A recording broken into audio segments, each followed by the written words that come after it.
Oke, sudah direkam insya Allah. Ya, Ustazah ulangi ya. Jadi, kok jadi ke sini? Nah, ini adalah analisis buffer yang dia menggunakan data sungai. Misalnya, ini untuk melihat daerah mana atau lokasi mana sih yang ketika hujan datang, maka bisa terkena banjir karena merupakan daerah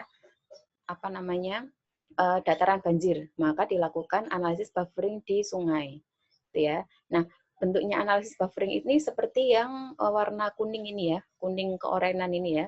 Ini adalah poligon yang terbentuk dari buffering sungai, seperti itu. Nah, ini jarak radiusnya ini sama ke kanan dan ke kiri. Misalnya radiusnya 500 km, maka ke sini 500 meter. Maka ke sini 500 meter, ke sini 500 meter. Jadi nanti data ini bisa dipakai untuk menganalisis mana sih wilayah yang sekiranya nanti akan terkena luapan banjir ketika air sungainya meluap. Nah, itu adalah contoh penggunaan dari analisis buffering. Selanjutnya adalah analisis overlay ya. Jadi analisis overlay itu adalah tumpang susun antar dua peta atau layer atau informasi sehingga mendapatkan informasi yang baru gitu ya. Tumpang susun itu berarti ya petanya ada berbagai macam, kemudian datanya dijadikan satu atau ditumpuk dijadikan satu. Nah, overlay sendiri sebenarnya ada berbagai macam fitur gitu ya. Contohnya, misalnya yang pertama adalah iris atau apa ini bahasa Indonesianya, menghapus gitu ya. Jadi dua peta yang kemudian dijadiin satu di overlay, kemudian hasilnya seperti ini, gitu ya. Ini contohnya. Ini adalah peta. Siapa yang tahu ini peta mana ini? Peta kabupaten mana? Tempat tinggalnya siapa ya? Ada nggak yang ada di kabupaten ini? Nggak ada yang tahu. Ini kabupaten mana? Ini ada waduknya, Ada waduknya mana kira-kira?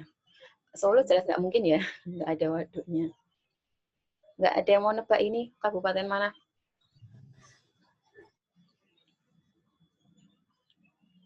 Nggak ada yang tahu? Ini ada waduknya pokoknya. Yang bentuknya seperti ini, yang ada di sini. Nggak ada yang tahu?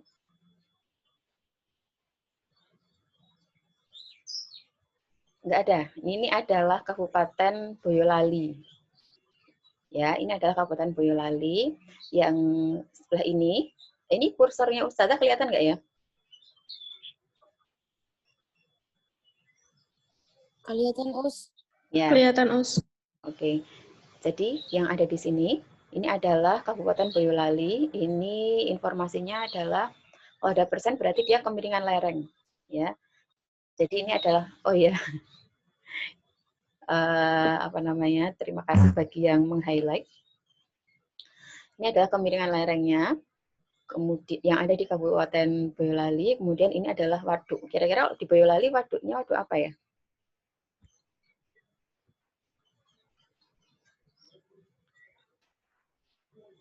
Nggak ada yang tahu? Waduk Cingklok. Waduk Cengklek, Mbak Asna. Iya, Cengklek. Nah, di sini waduk Cengklek ya. Nah,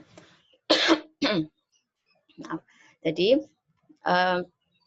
dua informasi peta ini di overlay menggunakan feature iris, kemudian jadinya seperti ini. Feature iris itu berarti informasi baru yang terbentuk adalah pada peta ini, peta lereng ini, dia mau menghilangkan data yang ada waduknya. Kalau waduk kan jelas dia kemiringannya 0% gitu kan.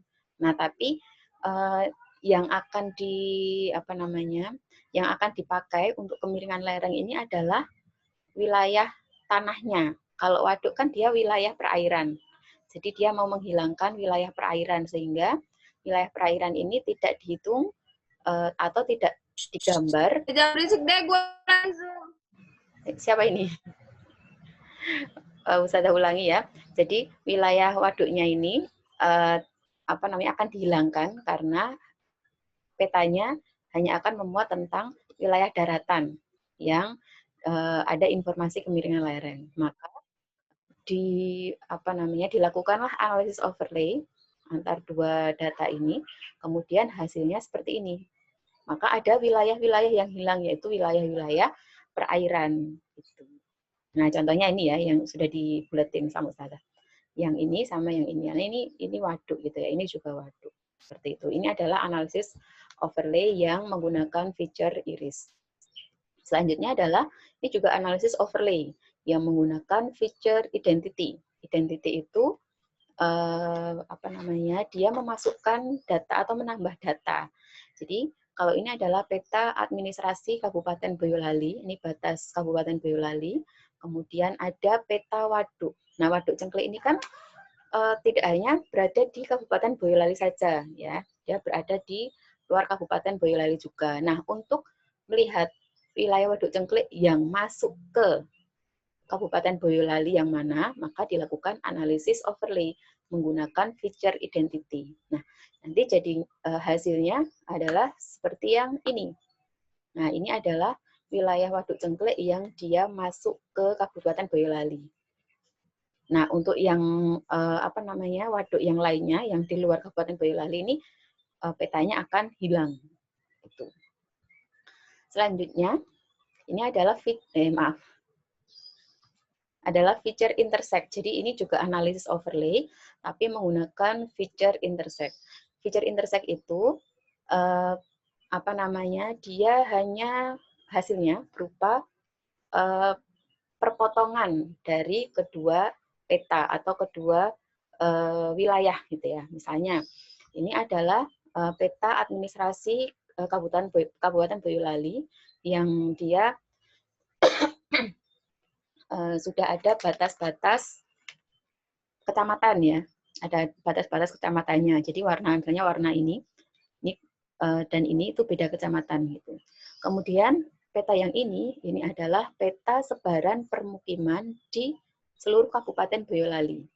Nah, kalau kedua peta ini di-overlay menggunakan feature intersect, nanti jadinya adalah peta sebaran permukiman yang ada di tiap kecamatan. Gitu. Jadi yang akan diambil adalah hasil perpotongan, gitu. Hasil perpotongan saja dari kedua peta ini. Jelas ya. Jadi kalau yang ini tadi, yang diambil adalah wilayah yang hanya masuk ke Kabupaten Boyolali. Jadi bukan perpotongannya ya. Kemudian kalau yang ini, yang diambil adalah, kalau yang ini tidak diambil. Yang ini justru dia mengurangi atau menghilangkan wilayah yang dijadikan feature irisnya. Seperti itu. Jika ada yang masih bingung atau mau bertanya, langsung dipersilakan ya.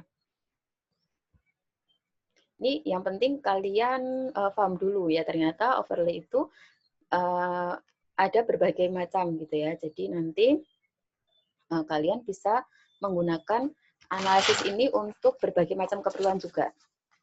Selanjutnya, setelah analisis overlay, yaitu analisis networking. Analisis networking ini adalah analisis jaringan ya, analisis yang analisis yang bertitik tolak pada jaringan yang terdiri dari garis-garis dan titik-titik yang saling berhubung. Jadi kalau kemarin kalian belajar interaksi desa kota ya, yang menghitung kekuatan interaksi, ada gambarnya itu, ada buletan, terus ada jaringan. Nah, itu sebenarnya adalah salah satu analisis networking juga gitu ya. Jadi dia menghubungkan antar garis-garis atau antar titik-titik begitu. Nah, analisis ini sering dipakai dalam berbagai bidang, misalnya sistem jaringan telepon kabel listrik, kemudian pipa minyak atau pipa gas, kemudian pipa air minum, atau saluran pembuangan. Atau bisa juga drainase, atau saluran saluran air limbah gitu ya, wastewater treatment. Nah, seperti itu. Jadi bisa dipakai di berbagai bidang, tidak hanya kalau kita mendengar networking, pasti yang terbayang jalan gitu ya, atau jaringan jalan. Nah, tapi ternyata networking ini tidak hanya dipakai untuk jaringan jalan, tapi yang seperti tadi saya sebutkan. Kemudian untuk network analysis yang ada di SIG merupakan analisis yang digunakan untuk memecahkan masalah terkait dengan jaringan. Ya, jaringan ini tadi ya bisa berupa jaringan jalan, kabel listrik, pipa minyak atau pipa gas dan lain sebagainya. Nah, tujuan dilakukan network analysis adalah agar lebih efisien dalam hal menghemat waktu dan uang. Nah, khusus untuk analisis networking yang untuk jaringan jalan, ini ada 5 fungsi yang bisa digunakan. Yang pertama adalah analisis jalur. Analisis jalur itu mencari jalur terdekat antar titik gitu ya. Jadi nanti kalau ada jaringan jalan, kalian membuat peta jaringan jalan, kemudian dimasukkan di aplikasi SIG. Nah, dengan menggunakan feature analysis networking, kalian bisa mencari jalur terdekat antar titik seperti itu. Nah, kemudian fungsi yang lainnya adalah sebagai routing atau mencari rute terdekat antar titik. Nanti ini akan saya jelaskan lagi beserta ilustrasinya ya. Kemudian yang ketiga adalah close facility atau mencari fasilitas terdekat. Yang keempat adalah drive time atau analisis waktu tempuh menuju suatu tempat. Kemudian yang kelima adalah penunjuk arah atau untuk menuju ke suatu tempat. Nah, ini fungsi analisis networking ini sebenarnya lengkap ada dan kalian menggunakan mungkin pernah menggunakan gitu ya, yaitu di aplikasi Google Maps atau biasanya driver ojek, driver Grab atau apa namanya Gojek atau kurir apa namanya kurirnya JNT atau JNE gitu ya, itu mereka menggunakan analisis networking untuk mempermudah pekerjaannya gitu ya. Ternyata keren ya, mereka menggunakan teknologi itu seperti itu. Nah, akan Ustazah beri ilustrasi satu persatu. Sebentar. Nah, ini adalah analisis networking yang dia fungsinya untuk menunjukkan arah gitu ya. Kalau misalnya kalian akan mengunjungi wilayah atau tempat yang kalian tidak tahu.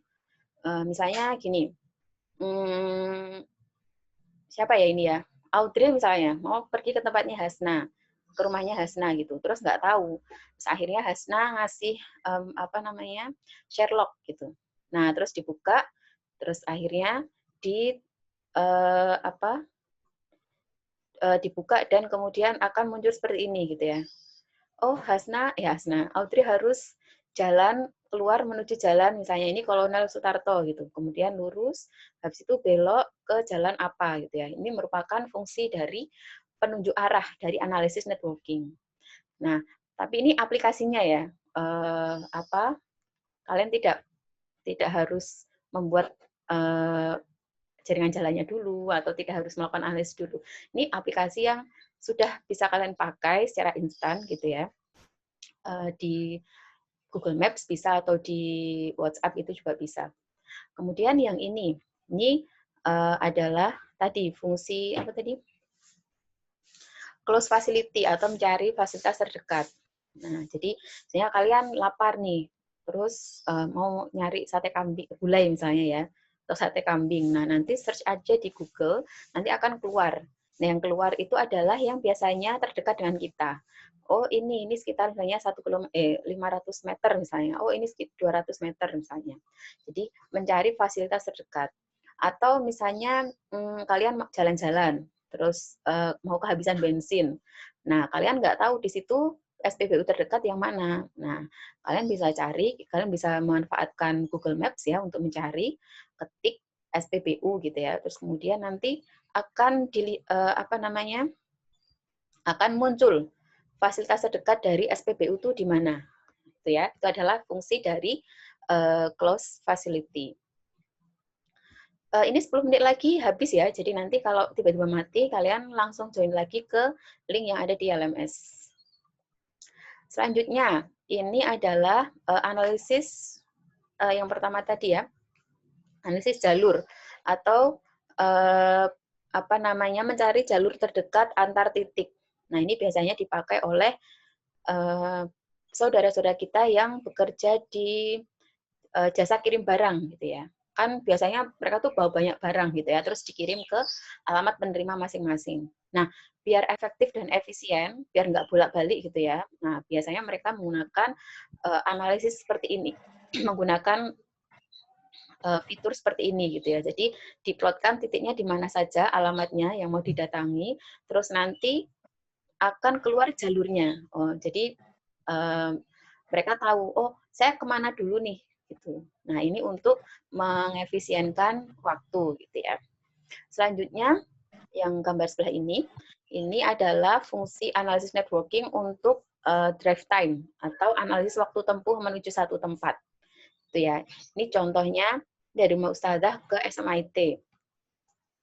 Ustazah googling nih, mana sih waktu tempuh tercepat menuju ke sekolah gitu ya. Oh, ternyata lewat yang jalur yang ada warna birunya ini, yaitu sejauh 30 menit kalau pakai mobil misalnya, atau 27 menit kalau pakai motor.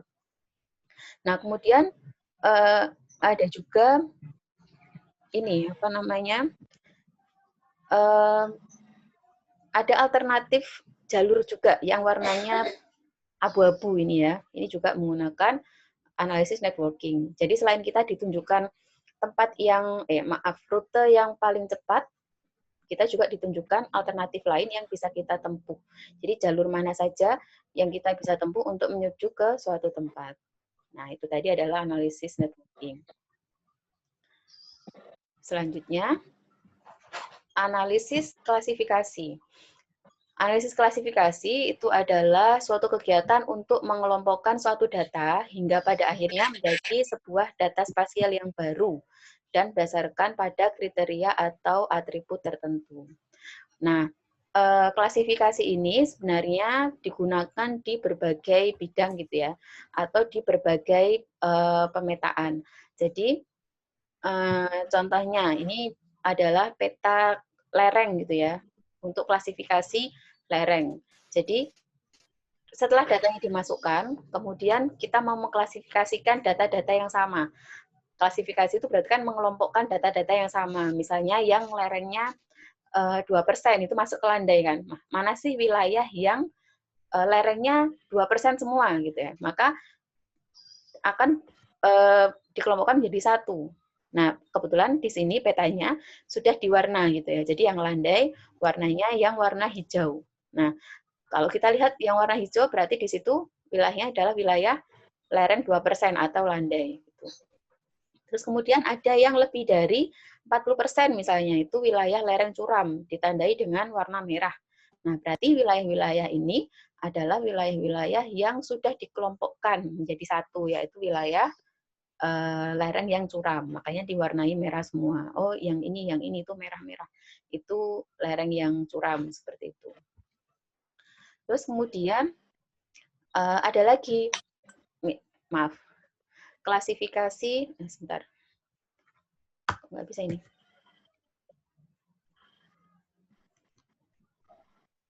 Nah, ini klasifikasi kesesuaian lahan. Nah, warna-warna ini menunjukkan yang warnanya sama itu adalah yang datanya juga sama gitu ya. Misalnya yang warna hijau ini datanya sangat sesuai. Sangat sesuainya kriterianya apa? Nanti ada datanya sendiri yang sendiri gitu ya. Nah, setelah datanya ada, baru nanti diklasifikasikan gitu. Contoh yang lain misalnya, nah ini warnanya juga beda-beda ya. Warna beda ini menunjukkan bahwa dia sudah terkelompokkan atau sudah terklasifikasi. Nah, warna yang sama menunjukkan satu klasifikasi atau data yang sama. Misalnya yang datanya sekian persentasenya sekian gitu ya. Nah, ini ditunjukkan oleh warna yang misalnya ungu tua, seperti itu. Nah, itu adalah analisis klasifikasi. Jadi sebenarnya analisis klasifikasi itu untuk menunjukkan kita mana sih sebaran wilayah-wilayah yang memiliki data yang sama. Gitu. Nanti kalau sudah ketahuan seperti ini, kita akan bisa menganalisis pola. Pola sebarannya seperti apa sih? Gitu. Maaf. Gitu ya. Jadi, analisis klasifikasi tadi fungsinya adalah untuk melihat pengelompokan data-data yang ada dalam ruang atau untuk mengetahui distribusi data-data yang ada di dalam ruang. Seperti itu. Selanjutnya adalah analisis 3 dimensi atau analisis 3D. Ini analisis terakhir ya yang akan kita bahas. Jadi analisis 3D ini, fungsi dari analisis ini adalah untuk menampilkan kondisi geografi dalam bentuk 3 dimensi, atau analisis yang digunakan untuk memodelkan permukaan bumi menjadi 3 dimensi. Nah, contoh gambarnya seperti ini. Jadi kalau peta biasa, peta itu kan dia 2 dimensi ya, datar seperti itu. Nah, untuk analisis 3 dimensi ini, biasanya untuk biar kita paham morfologi di permukaan bumi atau bentuk muka buminya itu seperti apa. Gitu. Nah, ini contoh daerah pegunungan yang ada danaunya. Jadi ada gunung, ada danau, terus ada anaknya gitu. Ini di danau apa ini ya kira-kira?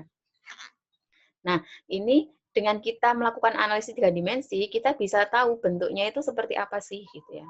Ada gunung, kok di dalamnya ada danau, terus di tengahnya ada gunung lagi gitu ya. Maka kita menggunakan pemodelan analisis 3 dimensi.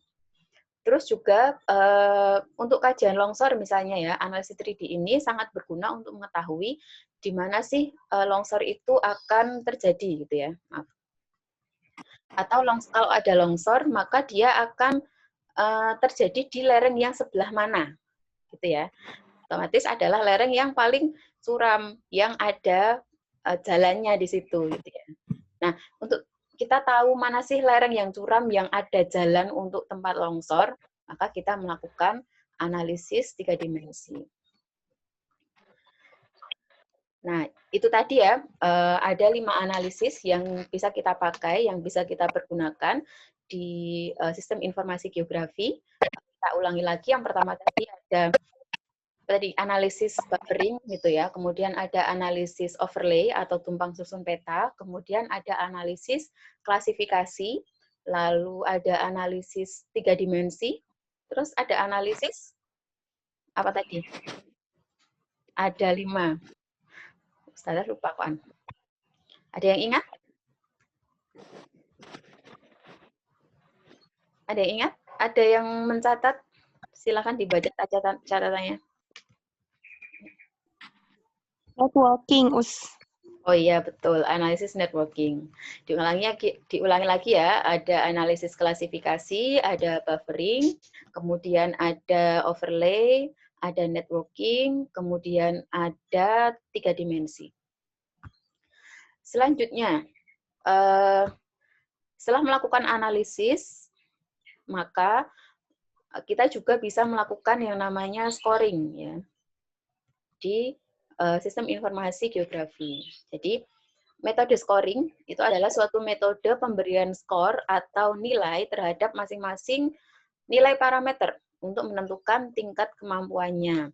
Penilaian ini berdasar kriteria yang telah ditentukan. Nah, untuk menjelaskan bagaimana sih scoring dalam SIG, Ustazah nanti akan memberikan ilustrasi memetakan wilayah banjir menggunakan metode scoring. Ini Ustazah ambilkan dari jurnal. Nah, tahap-tahap melakukan scoring. Yang pertama adalah menentukan parameter yang akan dipakai sebagai analisis. Jadi kalau misalnya banjir, kita mau memetakan wilayah banjir ya. Nah, banjir itu akan terjadi ketika bagaimana gitu ya. Yang pertama kan pasti kalau curah hujan tinggi, maka kita butuh yang namanya peta curah hujan. Nah, kita masukkan dulu parameter curah hujan, kita tulis curah hujan. Yang kedua adalah kelas sungai.